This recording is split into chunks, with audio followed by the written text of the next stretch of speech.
All right, buckle up, everyone. We're diving deep today. You know how much we love a good deep dive, right? Oh, yeah. Well, you've sent us excerpts from our Ultimate Reality. Oh, this looks like a good one. Yeah, and it seems like you're trying to figure out, well, life, the universe, and everything. All the big questions, right? Exactly. Well, it's an interesting book, I have to say. It's kind of this blend of ancient wisdom and modern science. Okay, so give me an example. Like, what kind of ancient wisdom are we talking about? It draws on things like, Hinduism, Taoism, and Buddhism, those kinds of Eastern philosophies. I see, okay. But then it also brings in these really wild concepts from quantum physics. So it's not like your typical, spiritual self-help kind of book. Definitely not your typical read, that's for sure. So what's the big idea here? What kind of, big picture view are we trying to build with this deep dive?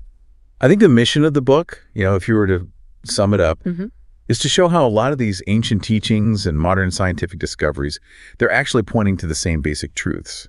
Okay. Interesting. We're going to be looking at some, I'd say, pretty radical ideas about how the universe operates, what reality actually is, and what it all means for you, for us. This is already, blowing my mind. Give me a little taste of what we're going to be getting into. What are some of the big highlights? Okay, well, get ready, because this is where it gets pretty wild. The book actually suggests that death isn't the end. It's more of a transition to a different realm. Okay, so not the end, but a transition. Exactly. And it even dives into this idea that we're not just, single beings, but multidimensional with, infinite bodies. Whoa, okay, hold on. Infinite bodies. Yeah, and it even explores this concept of the universe as a giant hologram. You had me at infinite bodies. All right, so let's start unpacking all of this. Sounds good. First up, the universe as vibration.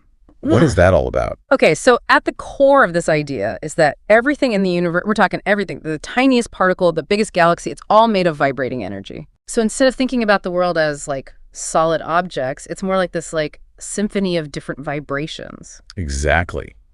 And what's cool is that now modern physics, especially quantum physics, they're starting to kind of back up this idea. Really? Yeah. They're discovering that these subatomic particles, they behave more like waves than solid things, constantly in motion, always vibrating. So we've got ancient wisdom and modern science kind of meeting in the middle on this one. Absolutely. And here's where it gets really personal.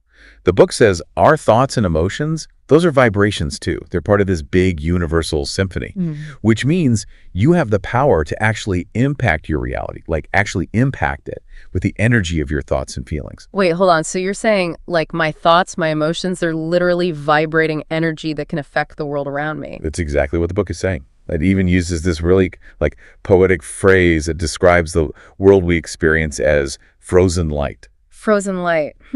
Okay, that sounds really cool and poetic, but I have to ask, what does that actually mean? Well, think of it like this. What we experience as this solid, physical matter, right? That's actually energy that's vibrating, but at a really low frequency. The slowest vibration, the slowest in this much bigger range of energy that's out there, most of which we can't even perceive with our senses. Okay, so the world's a lot less solid and way more energetic than we think. But if the world is just a slowed down version of something way more vibrant, what's the real deal? What's the book say about what reality actually is? Well, this is where things get really wild. Yeah. The book actually says the physical world, the one we experience with our five senses, Yeah. It's an illusion. An illusion? Come on, that's a big claim. I need some more explanation on that one. I know, right? It's a really radical concept. The book kind of draws on the work of this physicist named David Bohm. He had this theory of the implicate order. So imagine this hidden realm of pure potential, like this cosmic blueprint where all possibilities exist. Okay, I'm trying to imagine. Keep going. All right, so Bohm says that our physical world, this one we experience, it's just a projection from this deeper level. So our world is kind of like a shadow play, like a projection from this hidden source. That's a great way to put it. And if that's true, it means there's so much more to each of us, to you, to me, than what we see on the surface. You are a multidimensional being connected to this huge, interconnected universe. Okay, I can feel my mind starting to bend a little bit here. I remember reading about this really trippy idea in the book.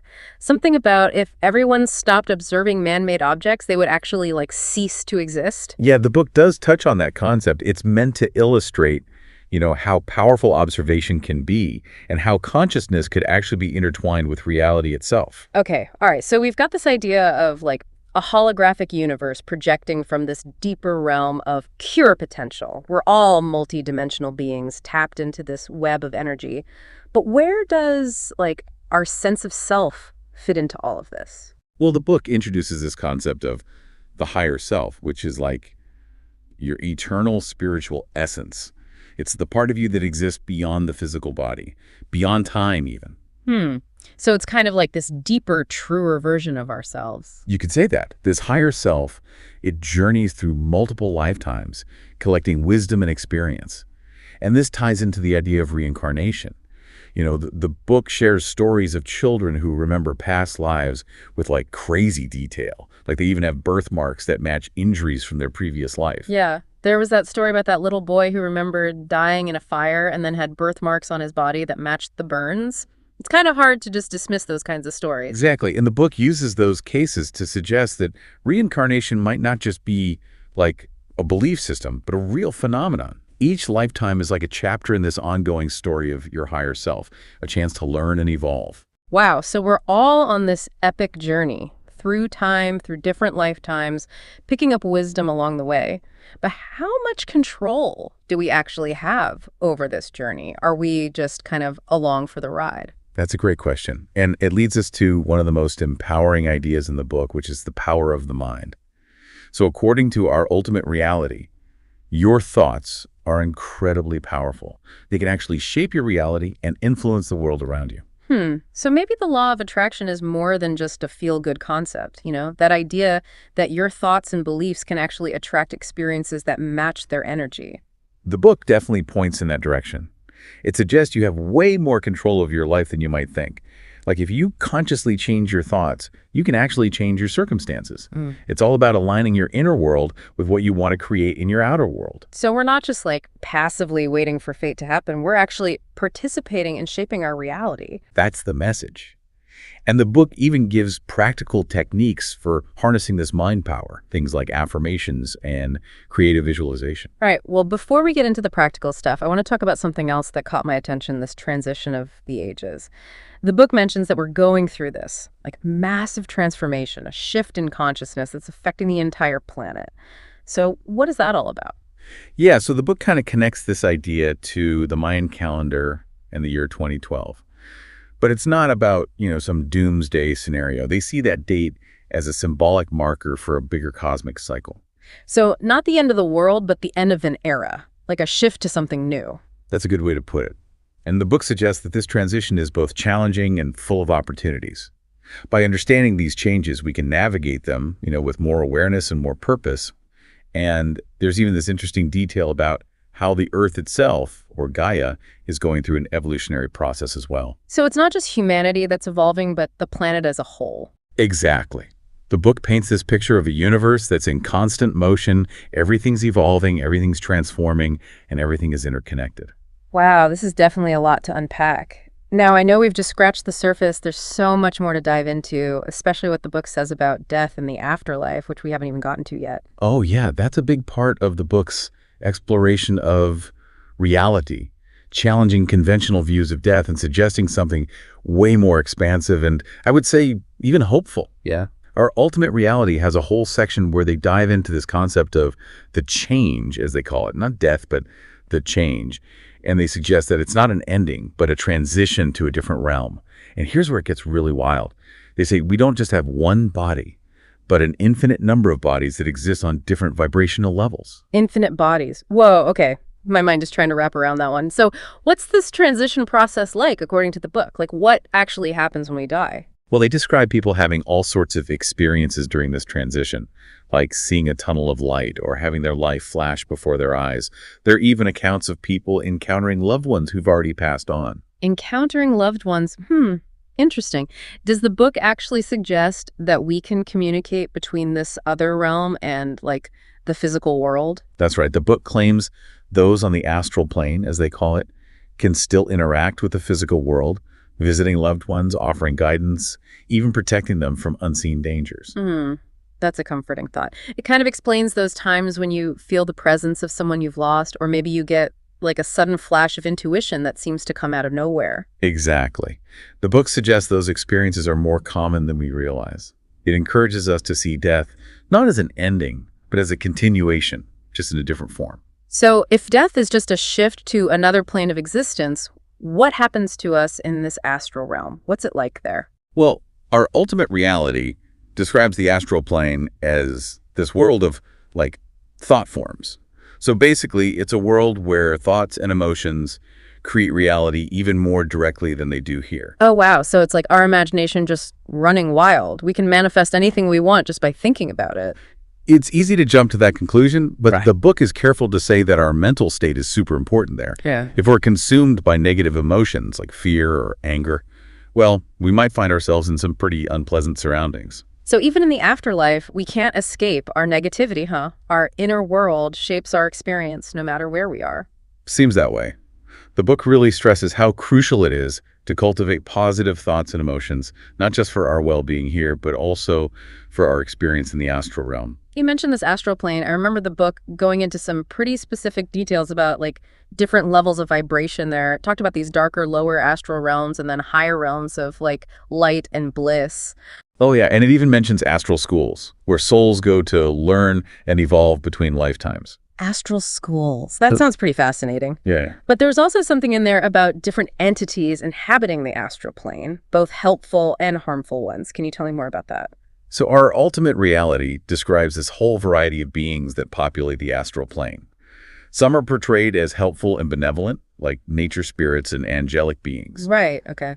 But then there are some less desirable entities, like what the book calls larvae, which feed off negative emotions. Larvae. That doesn't sound too good. What are these larvae exactly, and how do they like interact with humans on the astral plane? Well, the book describes them as energy parasites that thrive on things like fear, anger, and other negative emotions.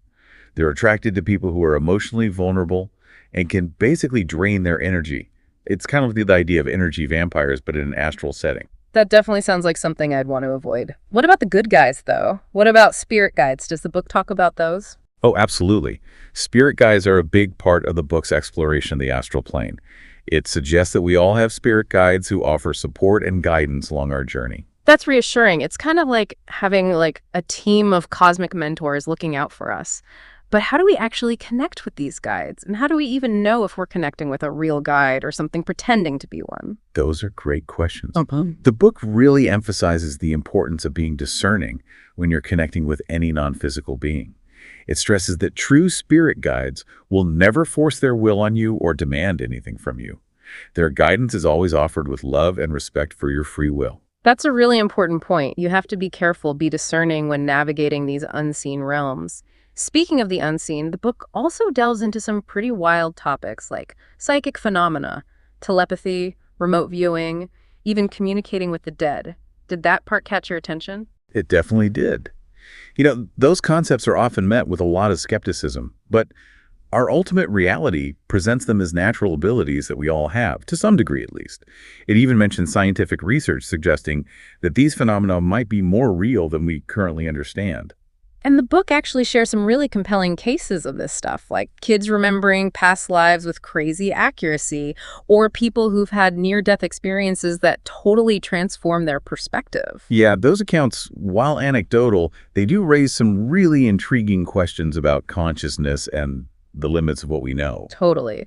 Okay, so we've talked about spirit guides, psychic abilities, and this idea that consciousness goes beyond the physical body. But what about our role in all of this? How do we, like, tap into these hidden potentials and actually shape our reality? Our ultimate reality offers a bunch of techniques for personal growth and transformation.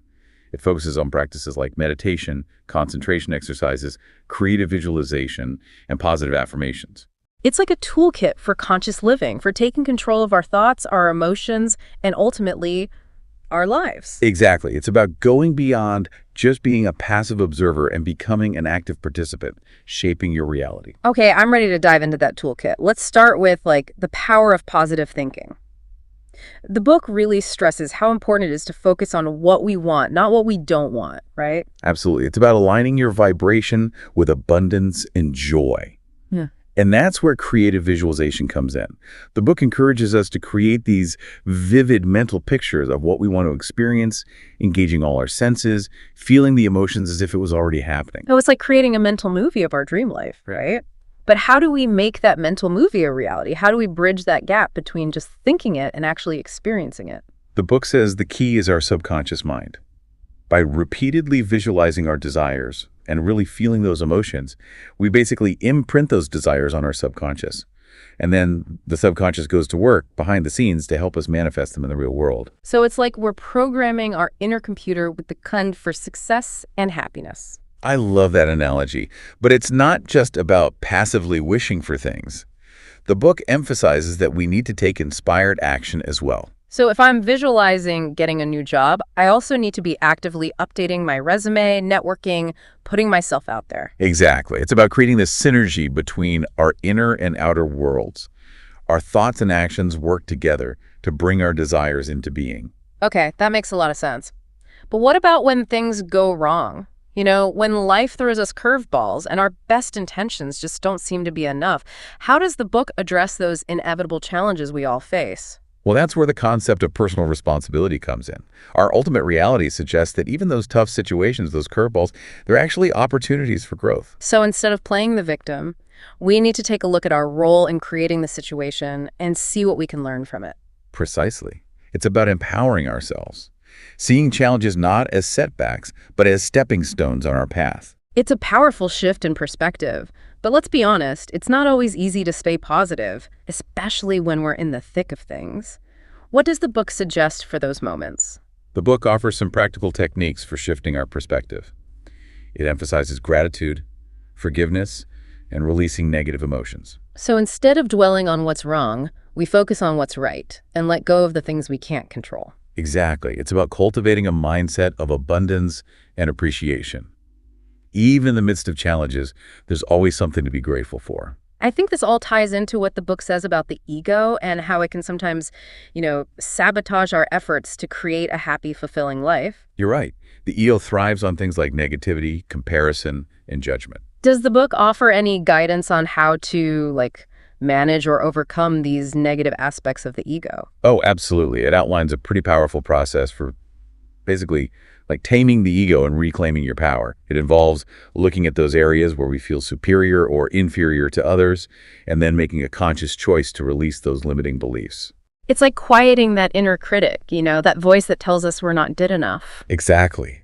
It's about recognizing your own worthiness, embracing your unique gifts and talents. This is a lot to take in. We've covered so much: the universe as vibration, the illusion of reality, this multidimensional self, the power of the mind, the importance of conscious living. And running through it all, there's this one idea the book keeps returning to: love. Yeah, you're right. It talks about unconditional love, love for others, but also love for ourselves.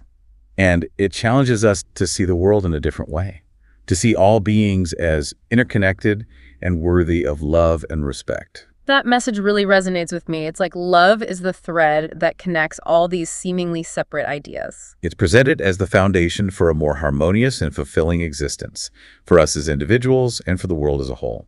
Before we move on, I want to circle back to something we touched on earlier: the transition of the ages. I'm really curious to explore the book's take on this global shift in consciousness. That's a great point. It's definitely one of the most thought-provoking parts of the book.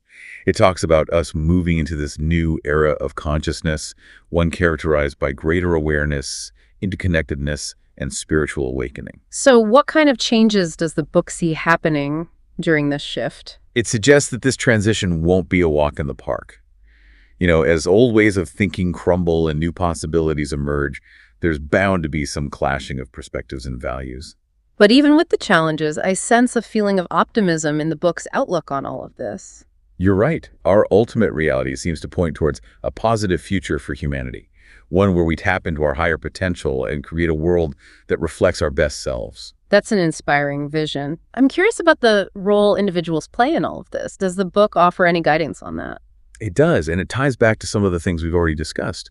It emphasizes that personal transformation is a key element in this global shift. So, as individuals evolve and raise their vibration, they contribute to the overall shift happening on the planet. That's the idea. It's like we're all connected in this vast energy network, and our individual progress creates a ripple effect, influencing the whole. This idea of collective evolution is pretty powerful, but I imagine some people will resist this shift, both internally and on a larger scale. Absolutely. The book acknowledges that change won't be easy. It talks about confronting our shadows, letting go of limiting beliefs, and stepping outside our comfort zones. It's about embracing the unknown and trusting the process, having faith in our ability to navigate the changes. And with all this change happening, it seems like inner peace and stability would be super important. You're absolutely right.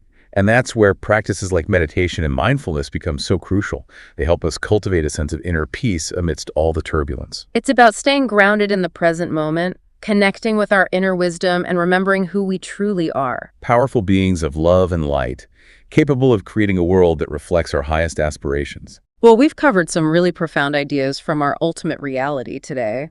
Everything from the nature of reality in the universe to the afterlife and this transition of the ages.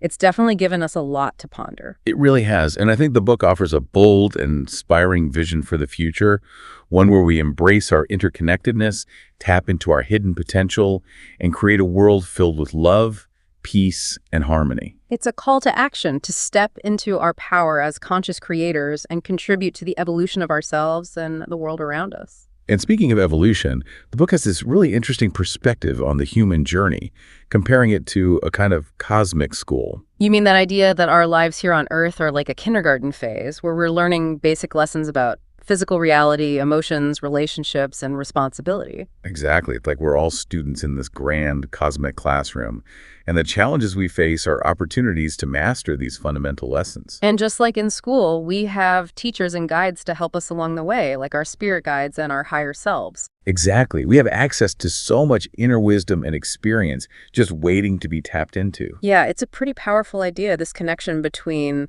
like our individual growth and the evolution of, well, everyone, everything. It really highlights how personal transformation can ripple outward and contribute to a larger shift in consciousness. It's like the book is saying, you know, we're not just along for the ride when it comes to the future. We're actually helping to create it with every thought, every choice we make.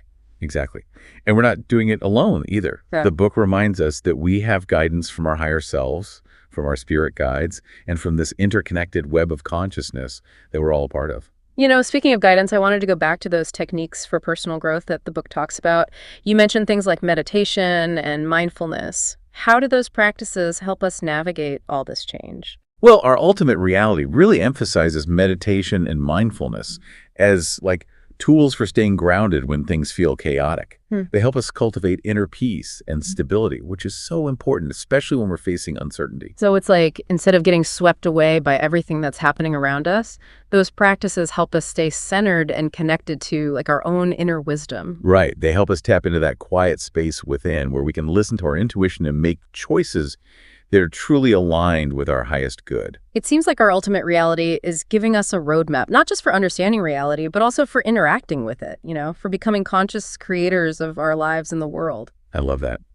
It's about recognizing that we have the power to choose our thoughts, our beliefs, and our actions. And ultimately, we have the power to shape our experience of reality. Well, this deep dive into our ultimate reality has been, well, mind-blowing. We've explored concepts that really challenge how we usually think about the universe, about ourselves, about life and death. And the book has presented this like really optimistic vision of the future, a future where humanity embraces our connection to each other and creates a world that reflects our highest aspirations. It encourages us to step into our roles as co-creators, to tap into our own inner power, and to contribute to this evolution of consciousness that's happening on our planet. And as we wrap up this deep dive, I just want to encourage everyone listening to keep exploring these ideas, keep questioning, keep searching for your own truth, and trust the journey. This is just the beginning of your exploration. Keep seeking, keep questioning, and keep discovering your own truth in this incredible universe. Well said. Thanks for joining us on this deep dive, and keep those big questions coming. We'll be back soon with another exploration into the mysteries of reality.